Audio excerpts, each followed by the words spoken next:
Winter makes the world quiet. The snow covers everything. Roads, trees, even the sky, until it feels like time itself has stopped. Driving through that kind of night, it should feel calm, safe, peaceful. But sometimes it doesn't. There's a moment when you're alone on the road, your headlights the only light for miles. No cars pass you, no houses nearby, just the white of the snow and the black of the trees. And something about that stillness begins to feel wrong. You expect the cold. You don't expect fear. Because out there, in the silence, it's easy to imagine things that aren't there. Or maybe things that are. Some roads lead to strange places. Some never really let you leave. These are 3 stories people swear really happened. One man takes a wrong turn during a snowstorm and ends up in a town that doesn't exist. Another picks up a woman walking in the cold, only to find she never leaves the car. And a group of friends try to take a shortcut home and find themselves trapped on a road that loops over and over again. 3 nights, 3 drives, all ending in something they never expected. If you've ever driven through snow at night, you know the feeling. That creeping sense that the road is watching you. That something is waiting just outside the reach of your headlights. So keep your eyes on the road. And if something waves you down in the snow, think twice before you stop. Because these are 3 winter night drive stories. And they all end in fear that he was driving home alone, late at night, after a long weekend with family. The snow had started falling earlier that day, soft at first, then thick and fast. By the time he reached the highway turnoff, it was a full whiteout. The main road signs were covered. Visibility was awful. He missed his usual exit. First, he thought nothing of it. Just a detour. GPS would reroute. But the signal dropped. Completely. No bars. No map. Just the snow-covered road ahead. He turned down what looked like a service road, hoping it would lead back to the highway. Didn't. The road narrowed fast. Trees leaned in closer. The pavement gave way to gravel, then to hard-packed snow. No other tire tracks. No houses. Just empty space on all sides. And then, lights. Faint, flickering lights between the trees. A sign appeared, barely visible through the snow. Welcome to Dalry. He slowed down, surprised. He didn't remember any town here. But there it was. Wooden buildings, dark windows, snow piled thick on porches and rooftops. Everything looked untouched, like it had been abandoned for decades. Still, he was relieved. Somewhere to turn around. Maybe even find someone with a phone. He looped around the center of town. Empty stores, an old diner, what looked like a church. Not a soul in sight. But as he drove past the welcome sign again, he realized something was wrong. He hadn't turned around. But he was passing the same sign. Again. The same exact curve. Same bent pole. Same snow-covered tire tracks, his own. He thought maybe he'd gotten turned around. Took a wrong street. He turned left. Then right. Then straight. The sign appeared again. It made no sense. There were no intersections. No hills. No loops. But somehow he was circling the same stretch of road. His gas light came on. He parked for a moment trying to get a signal. Still nothing. The cold started to bite through the windshield. He checked his phone. 3:13 a.m. battery at 28%. That's when he saw them. Footprints. Fresh ones. Just outside the driver's side window. They hadn't been there before. He looked around. The snow was still falling. But the prints were crisp. Clear. Deep. They led from the road into the woods. He stared at them for a long time. Something about them looked off. Too long. Too far apart. He locked the doors. Put the car in reverse. Drove back the way he came, at least he tried. He passed the sign again. Welcome to Dalry. The panic was setting in now. His hands shook on the wheel. His breath fogged up the glass. He shouted just to break the silence, but nothing echoed back. The snow was too thick. It swallowed everything. And then, out of the corner of his eye, just past the edge of the road, he saw someone. A figure. Still as stone. Half hidden behind the trees. He slammed the brakes. The figure didn't move. Didn't speak.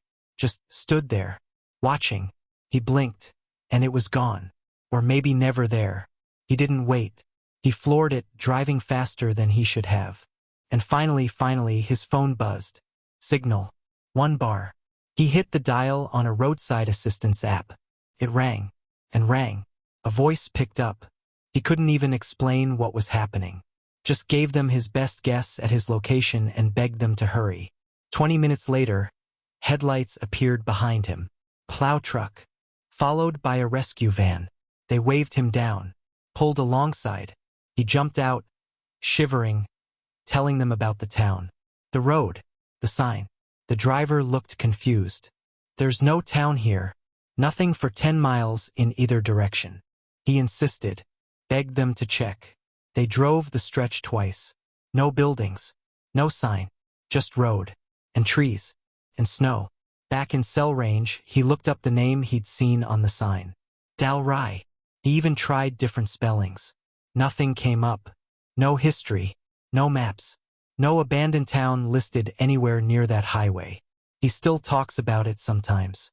Still checks satellite maps, hoping to find something. Some road he missed. Some cluster of buildings hidden in the woods. But there's nothing. Just forest. And cold. He still checks the map sometimes, looking for that detour. It's never there. It was sometime in the mid-90s, just past midnight, and he was driving home from a long shift at the mill. The roads were mostly clear, but the snow was still falling in light flurries, dancing in the headlights as the car pushed through the cold. It was the kind of night where you didn't expect to see anyone out walking. But there she was, a young woman standing at the side of the road, facing away from him. She wore a pale dress under a thin winter coat, nothing near warm enough for the weather. Her hair was damp and clung to her shoulders. She didn't wave, didn't even look up, just stood there with her arms wrapped around herself, shoulders hunched against the cold. He slowed down. Something about it didn't feel right, but it also didn't feel right to just leave her out there. He pulled over and rolled down the passenger window a little. You okay? You need a ride somewhere? She looked up slowly. Her face was pale, her eyes darker than they should have been. She nodded once. She didn't speak. He unlocked the door, and she climbed in without a word, sat perfectly still, staring ahead. He noticed she wasn't shivering, even though she looked soaked through. Where you headed? He asked. Still nothing. She slowly raised one hand and pointed forward, just down the road. That was it. He drove in silence for a few minutes, glancing over now and then. She hadn't moved. Her hands were folded neatly in her lap.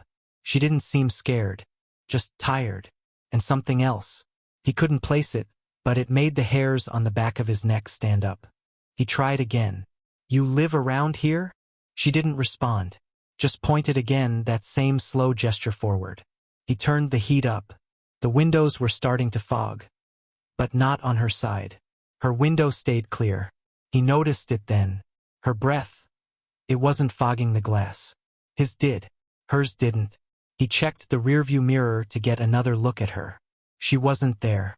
The back seat was empty.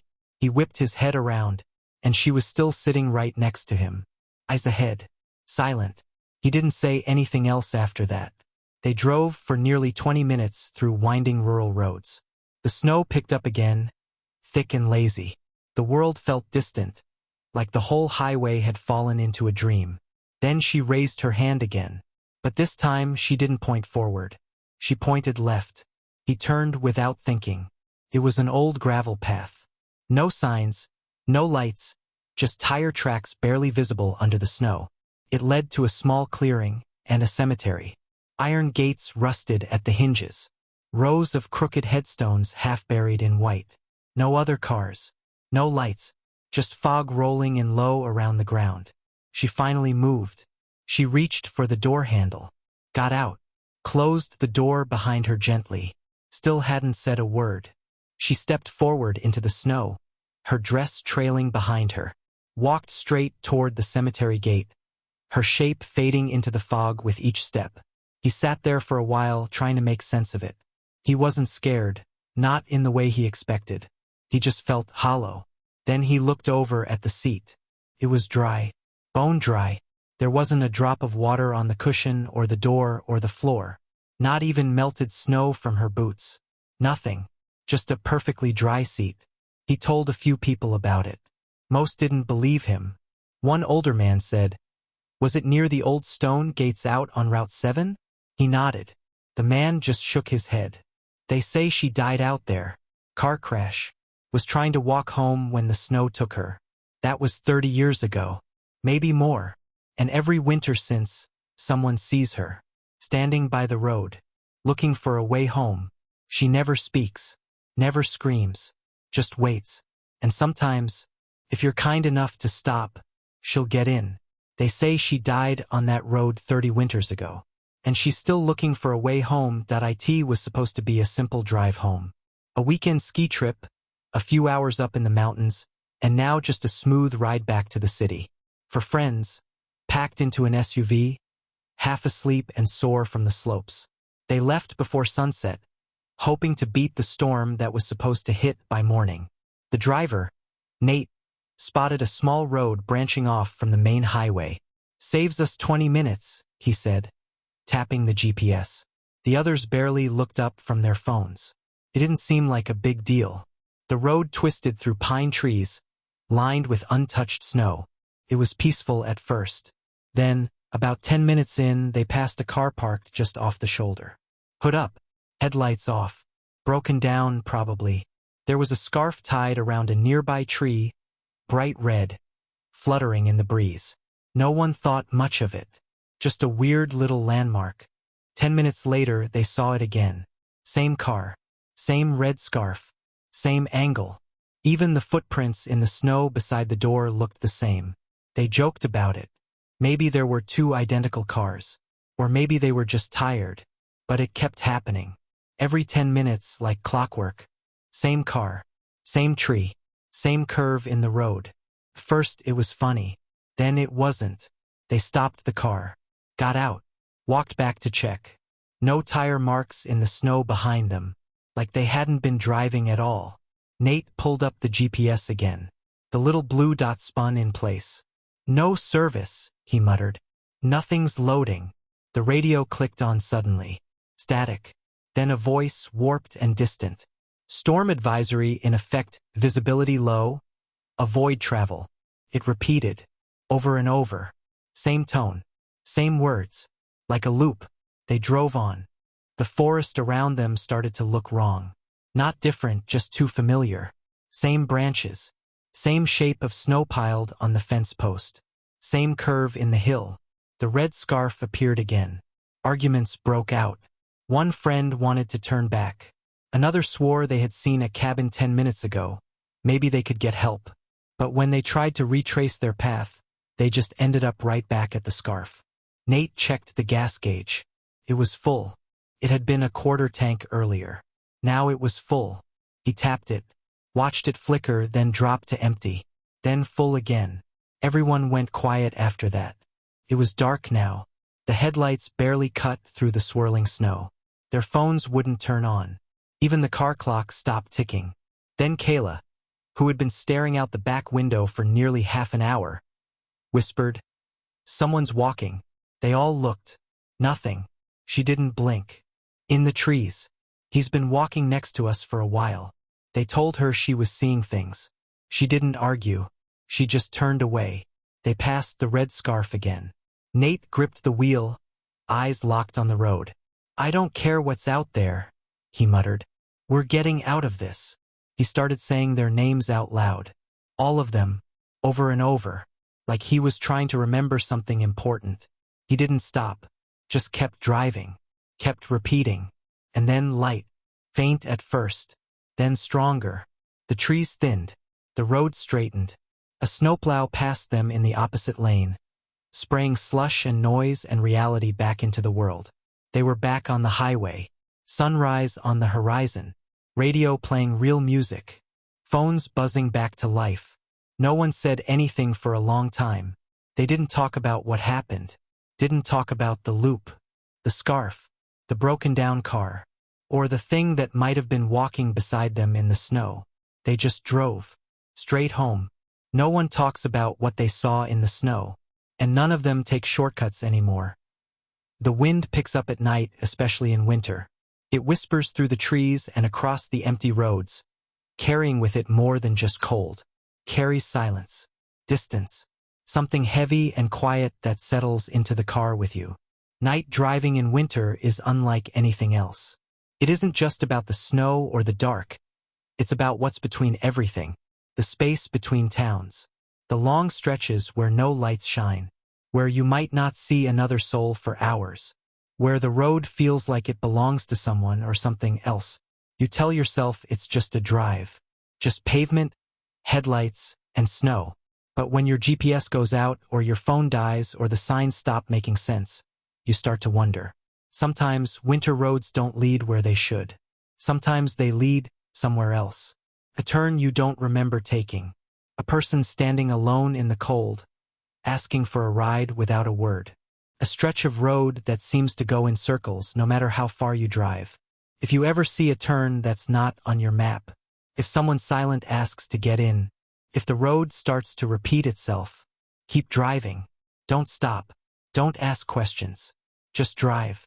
And pray the road doesn't remember you. Because the cold isn't always the scariest thing out there. Sometimes it's what's waiting in the stillness. Sometimes it's what you bring with you. And sometimes it's the road itself.